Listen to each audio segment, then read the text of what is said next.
Good morning, students. Welcome you all in Standard 7. So, students, I'll teach you geography, and very well you will be knowing about all these, what is geography and everything, and these things you have been studying from your previous classes. So, first I will start the chapter 2, that is atmosphere, and I will let you know about the atmosphere. The blanket of air that surrounds the earth is known as atmosphere, and the atmos word is derived from Greek, that's meaning is vapor. The atmosphere extends more than 1,000 meters above the earth's surface and is held in place by the earth's gravity. Now I will discuss in short about the composition of the atmosphere. Air, which makes up the atmosphere, is a mixture of several gases. If we talk about it, then nitrogen will be there 78%, oxygen 21% of the total volume of the atmosphere, rest are carbon dioxide is about 0.03%, and remaining 0.97% includes other constituents such as argon, ozone and water vapor. Is it clear to you all? Now I'll let you know about the layers of the atmosphere.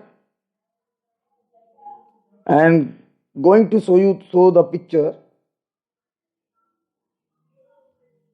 Just wait. Here we are seeing the picture in which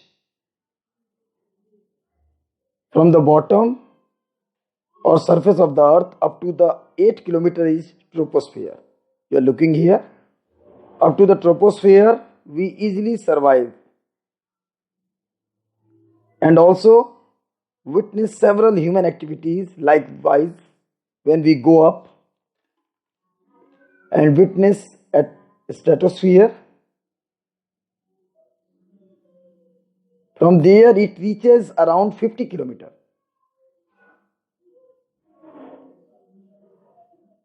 From here up to mesosphere, we see the distance around 80 kilometers. Next from there up to 450 kilometers, that is thermosphere. And finally from thermosphere, we see up to 1000 kilometers, that is exosphere. In such a way, we see the layers of the atmosphere.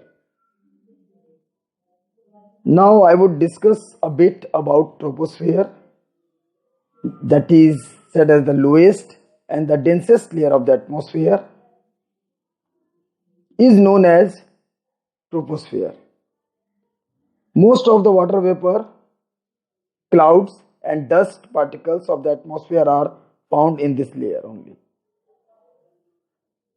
The troposphere gets its name from the Greek word tropos, which means turning. Stratosphere lies above the troposphere. A part of the stratosphere is known as the ozonosphere also, as it has the maximum concentration of ozone in the atmosphere. And you know, ozone protects us by absorbing the harmful ultraviolet rays of the sun.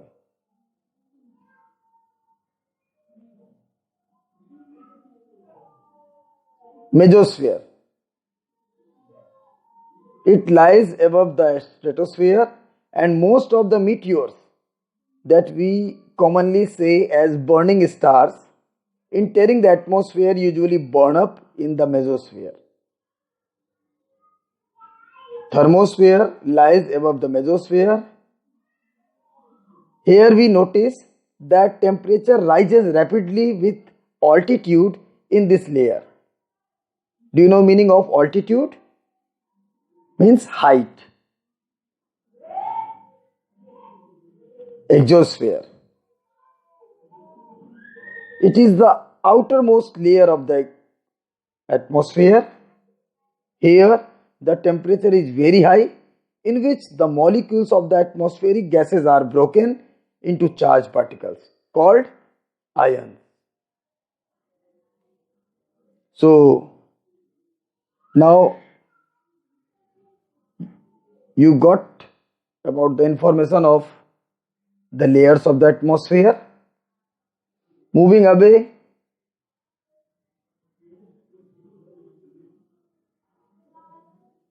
we will discuss about the heating of the atmosphere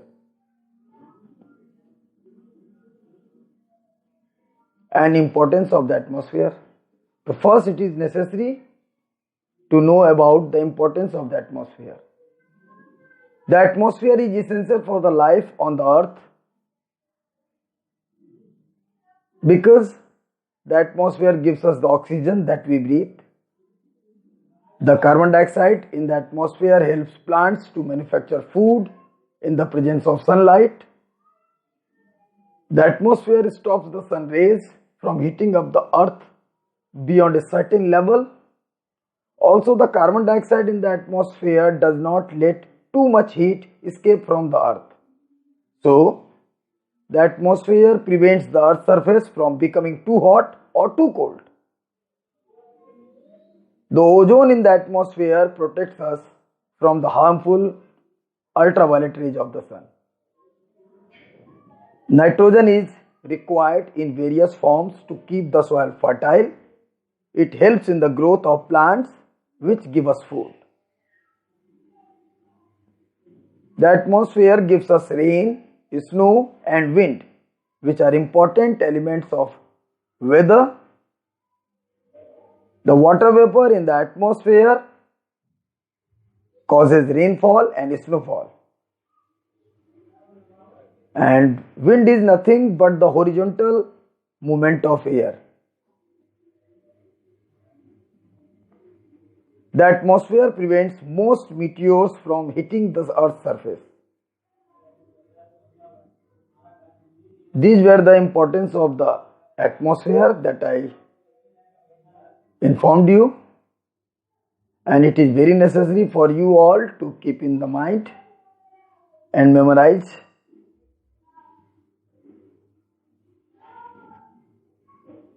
Moving ahead from the next segment, that is heating of the atmosphere. The sun is the chief source of heat and light for the earth. It radiates or sends out energy in all directions. The earth receives only a very small fraction of this energy. This is because the earth is far away from the sun.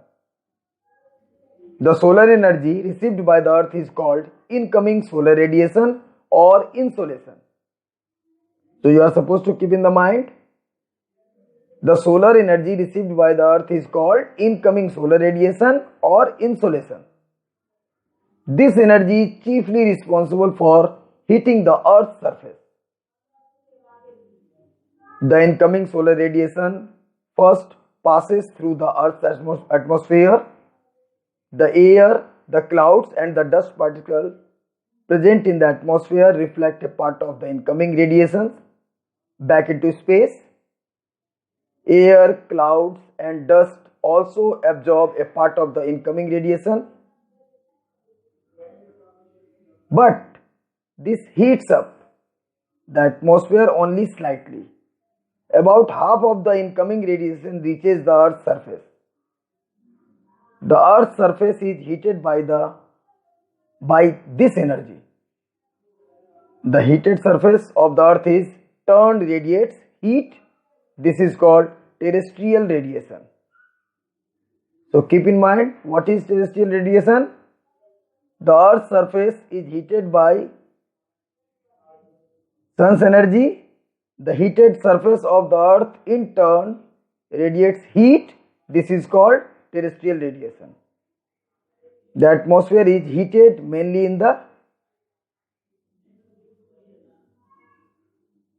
atmosphere is heated mainly by terrestrial radiation. The air near the Earth's surface gets heated by being in direct contact with the Earth's hot surface. This is heating by conduction. So what is conduction? The air near the Earth's surface gets heated by being in direct contact with the Earth's hot surface. This is called conduction. When the air near the ground is heated, it expands and becomes lighter and rises. As it rises, it gradually gets cooled. The cool air, being heavy, sinks down. Thus, as warm air rises from the surface, cool air from above comes down to replace it. This causes a cyclic movement of the air currents near the Earth's surface. These air currents transfer heat upwards. Such transfer of heat by current is called convection. So what is convection?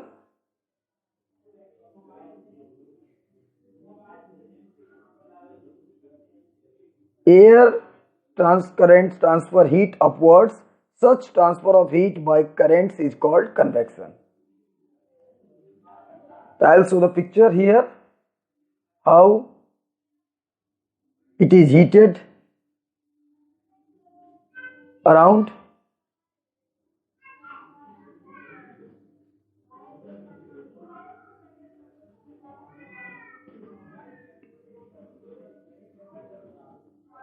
So students, up to here I will discuss. Now in the next class I will discuss about greenhouse effect and threats to the atmosphere. So you are supposed to go through all those things that I taught you today, and the text I had already sent you on Ecovision that you would have received till now. So go through the text also and find out the probable question that can be taken out up to here. So thank you. Goodbye.